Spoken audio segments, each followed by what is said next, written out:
জমি দখল ও সাধারণ মানুষকে ভয়ভীতি প্রদর্শন সহ নানা অনিয়মের অভিযোগ তুলে এক আওয়ামী লীগ নেতার বিরুদ্ধে মানববন্ধন ও বিক্ষোভ মিছিল অনুষ্ঠিত হয়েছে।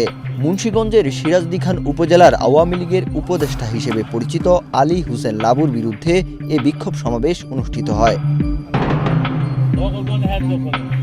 7 জুন রবিবার উপজেলার জৈনসার ইউনিয়নে এই কর্মসূচি পালন করা হয়। এ সময় আলী হোসেন লাবুর বিরুদ্ধে ভূমি দখল, মাদক সংশ্লিষ্টতা ও বিভিন্ন অনিয়মের অভিযোগ এনে মানববন্ধন ও বিক্ষোভ মিছিল করে স্থানীয় জনগণ ও বিএনপির নেতাকর্মীরা।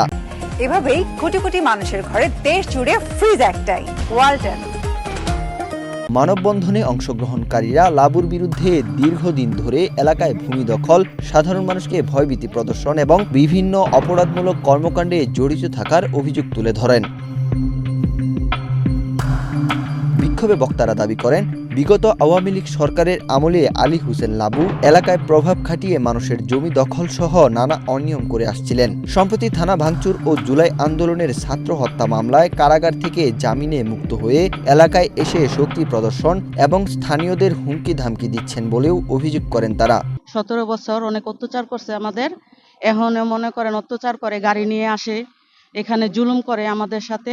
এখন আমরা একত্র হয়ে তীব্র প্রতিবাদ জানাই। ছাত্র হত্যা মামলায় সে আসামি ছিল, অনেকদিন জেল খাটার পরে উনি জামিনে মুক্তি পাইছে। মুক্তি পাওয়ার পরে আইসা গ্রামে সেই আগে 16 বছর যে অবস্থা সৃষ্টি করেছে, এখনো উনি এই অবস্থার মধ্যেই শুরু করে দিছে। মানববন্ধনে বক্তব্য রাখেন সিরাজদিখান থানা বিএনপির স্থানীয় নেতৃবৃন্দ এবং স্থানীয় বাসিন্দারা। এ সময় বক্তারা অবিলম্বে অভিযোগগুলোর সুষ্ঠু তদন্ত করে প্রয়োজনীয় ব্যবস্থা গ্রহণের জন্য প্রশাসনের প্রতি আহ্বান জানান।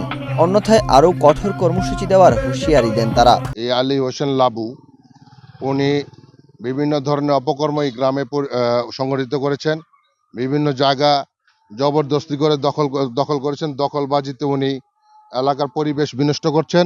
এ বিষয়ে কথা বলতে আলী হোসেন লাবুর বাড়িতে গিয়ে তাকে পাওয়া যায়নি। তার মুঠোফোনে বারবার ফোন কল দিলেও তিনি ফোন রিসিভ করেননি।